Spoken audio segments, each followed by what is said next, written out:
porque é um problema que a gente tem muito e que se agravou bastante durante a pandemia. Quando eu postei na minha rede social, muita gente disse: Ari, eu tenho esse problema, parabéns por abordar o assunto. Doutor Cícero Alves, muito boa tarde, obrigado por conversar conosco.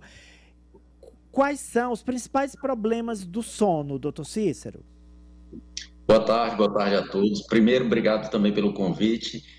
Ari, a gente tem inúmeros problemas do sono, né? Os mais prevalentes, os mais comuns, são a insônia, principalmente nas mulheres, e o ronco e a apneia do sono, que geralmente vêm juntos, associados nos homens. Só para que vocês tenham uma ideia, a insônia, que é o que foi mais afetado nessa época de pandemia, ela afetava 15% da população mundial aproximadamente. Insônia crônica. O que é insônia crônica? É a dificuldade para dormir ou se manter dormindo por pelo menos 3 vezes na semana e com uma duração mínima de 3 meses. Ou seja, se você passou junho, julho e agosto, que a gente vai passar agora, dormindo mal 3 vezes por semana, como durou mais do que 3 meses, isso é chamado de insônia crônica. Isso afetava 15% da população mundial. Nós temos no mundo aproximadamente 7,8 bilhões de pessoas. 15% dá um pouco mais do que 1 bilhão e 100, 1 bilhão e 200 milhões. Ou seja, é como se você tivesse 6 populações do Brasil no mundo sofrendo de insônia antes da pandemia. Agora, esses índices são de 33%.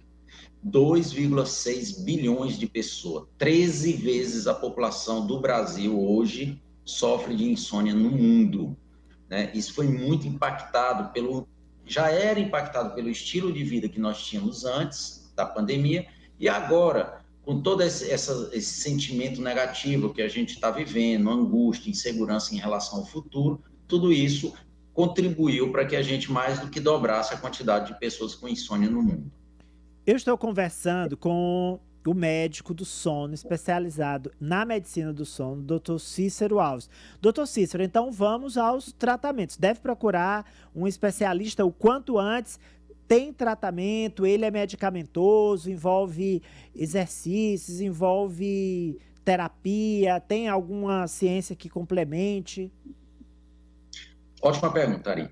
Primeira coisa que a gente tem que deixar claro para a população é que insônia é sintoma e não doença. Sintoma é como a febre numa pessoa que está com uma infecção. Não adianta você ficar dando remédio para a febre se não combater a infecção da pessoa. Tem que tratar a causa do problema. Insônia é a mesma coisa. Não adianta ficar usando remédio para dormir sem descobrir por que você não está conseguindo dormir. Esse é o primeiro ponto mais importante. Então, tem que ser feita uma avaliação, identificar a causa e o tratamento é o tratamento daquela causa. Vamos dar alguns exemplos. 30% das pessoas que têm insônia chamada psicofisiológica, que é uma insônia relacionada com ansiedade, com depressão, com angústia, com toque, com síndrome do pânico, algum distúrbio psiquiátrico. Cabe ao especialista do sono identificar esses casos e fazer o tratamento específico. Em alguns casos, esse tratamento vai ser medicamentoso, em alguns outros casos, vai ser com terapia cognitivo-comportamental, que foi o tema da nossa live de ontem. Depois a gente vai pedir aos telespectadores, aos ouvintes que assistam a live, porque tem muita informação bacana. Então, nesses 30% dos casos, nós vamos abordar o problema psiquiátrico e a insônia vai desaparecer com o tratamento psiquiátrico. Enquanto o tratamento psiquiátrico surge resultado, dá efeito, a gente pode usar um remédio para dormir por curto prazo, 3, 6 meses. Mas depois a gente tem que suspender essa medicação, não é para ficar usando medicação para dormir indefinidamente. Existem outras causas, síndrome das pernas inquietas, apneia do sono, insônia medicamentosa, bruxismo, enfim. Existe uma gama de causas que tem que ser investigadas e cada uma tratada especificamente para que a insônia seja tratada. O que é feito de errado em termos gerais? As pessoas usam um remédio para dormir, conseguem dormir porque estão sob efeito de medicação, mas elas não estão tratando a causa do problema. E aí elas dizem, doutor, eu vim aqui porque eu estou dependente do remédio. Não é que você está dependente do remédio, você tem uma doença que não foi tratada. E a insônia é simplesmente uma consequência dessa doença. Então, não é questão de dependência ao remédio. Existem, sim, remédios que causam dependência, tá? Mas tem que ser abordado, nesse caso, é se a manutenção do sintoma da insônia após a suspensão do remédio é porque houve uma dependência ao remédio ou se é porque a causa do problema não foi abordada. Essa é a abordagem racional e adequada para a insônia. Ronco e apneia. Ronco e apneia fazem parte dos distúrbios respiratórios do sono, dificuldade para respirar quando você está dormindo. Depois que você está já dormindo, a respiração cessa, interrompe algumas vezes, que é o que a gente chama de apneia. E isso pode ser provocado por uma série de problemas, uma série de causas, a gente poderia dizer assim. Uma delas, obesidade. Outra, a idade avançada. Outra, tendência genética. Outra, alterações anatômicas de dentro da faringe, de dentro da garganta. Você pode ter uma amígdala muito grande, uma língua que é muito posteriorizada, ela é muito para trás. E aí, na hora que você deita com a barriga para cima, a língua cai, tampa o canal da respiração, certo? Sedentarismo, porque leva a flacidez muscular, flacidez da faringe, né? Então, o que acontece? Também no ronco e na apneia tem que ser investigada a causa do problema e abordado. É só por obesidade? Vamos perder peso. Tem um padrão de relaxamento muscular, flacidez muscular, a gente pode atuar aí com a fonoaudióloga, especialista no sono, que vai atuar fortalecendo a musculatura da faringe. É uma amígdala que é muito grande, uma língua que é mal posicionada dentro da boca, a gente pode fazer procedimentos cirúrgicos para tratar essa obstrução. Enfim, também o tratamento tem que ser dirigido para a causa, tá? E não ficar usando fórmulas mágicas para todos os casos. Não existe receita de bolo em medicina. Tem que ser abordado cada caso de uma forma personalizada, identificar a causa e tratar, seja ela, no caso da insônia, com terapia cognitivo-comportamental ou com medicação. No caso do ronco e da apneia, existe tratamento cirúrgico, existe tratamento com fonoaudiólogo, existe tratamento com fisioterapeuta, existe possibilidade de uso de aparelhos que são confeccionados pelos dentistas, existe também medicação para casos mais leves. Enfim, tudo isso, tanto na insônia quanto na apneia e ronco, aborda a causa e trata especificamente a causa do problema. Eu estou conversando com um médico especializado em medicina do sono, o Dr. Cícero Alves, que ontem preferiu essa live sobre a qualidade do sono que a gente precisa para nos recompormos e a gente ter um dia produtivo, né? No dia seguinte, a gente não adoecer até de outras doenças. Eu queria que o senhor dissesse onde é possível assistir essa live. O senhor falou que ela está armazenada em algum local, a gente queria saber. E um último tópico, Dr. Cícero Alves, que dicas o senhor dá, enquanto a pessoa marca uma consulta com um especialista, de algum procedimento que ela tem que fazer, tipo, não dormir assim, não dormir assado, não dormir com uma lâmpada ligada próximo ao rosto, por exemplo, ou não dormir num ambiente barulhento, ou não ficar vendo TV e celular na cama, enfim. Essas dicas, depois que o senhor disser onde é que a gente consegue assistir a live. Bem, vamos primeiro para as dicas para a gente deixar. Certo. E isso tudo vai estar lá. As dicas. Primeiro, quando você chegar do trabalho, 6, 7 horas da noite, 18, 19 horas, tentar ir desacelerando o ritmo do dia a dia, né? Então, assim, procurar se alimentar um pouco mais cedo, procurar evitar luminosidade no período da noite. Ari, a gente tem um hormônio que chama melatonina, que é o hormônio do escuro. Ele é hormônio do escuro porque ele morre de medo da luz. E é esse hormônio que sinaliza o horário de dormir. Só que ele tem pavor da luz. Ele é como um rato que tem medo de gato. Se você coloca luz, você está assustando, espantando esse hormônio. E como é ele que faz a gente dormir, fica fácil de entender por que os celulares, os computadores, os eletrônicos no geral atrapalham o nosso sono, porque eles bloqueiam a liberação desse hormônio e o sono não vem. Então, imagina uma pessoa que está no celular lendo um livro, no celular, um e-book, ou no computador. Ela está lendo ali 10, 11 horas da noite, e enquanto ela está lendo, como ela está exposta à luz, o hormônio do sono não está sendo liberado no sangue dela.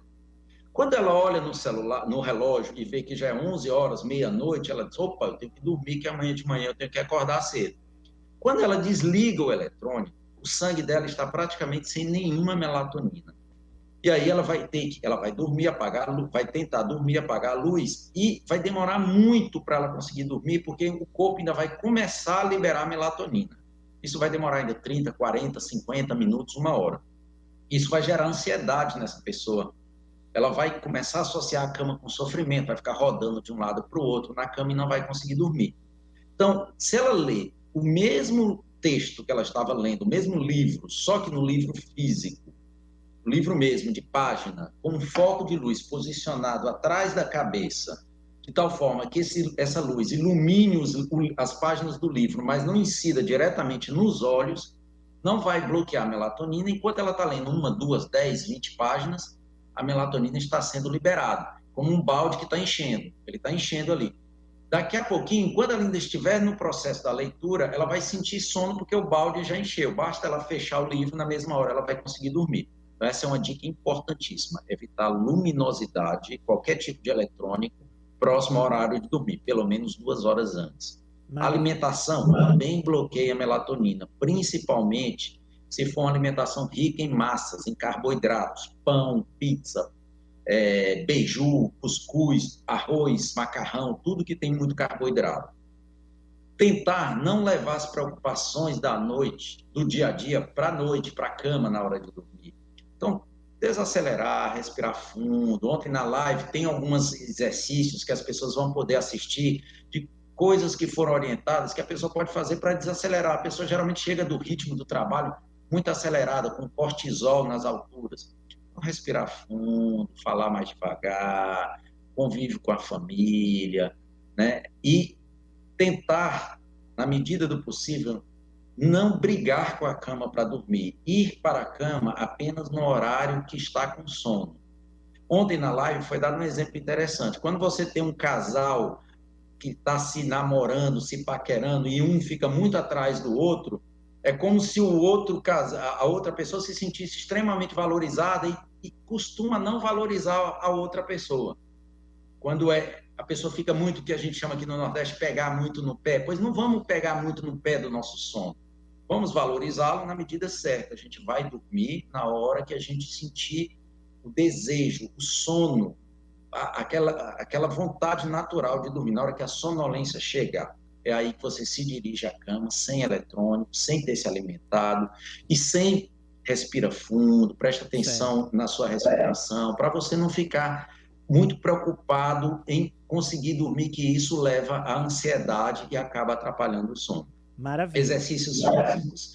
Já estou concluindo. Exercícios físicos são importantes, não devem ser feitos próximo ao horário de dormir, porque levam à excitação do corpo. Então, devem ser feitos ou pela manhã, no almoço ou no final da tarde, tá? E evitar, para terminar, substâncias que são estimulantes, como refrigerantes, café, Coca-Cola, chocolate e energéticos.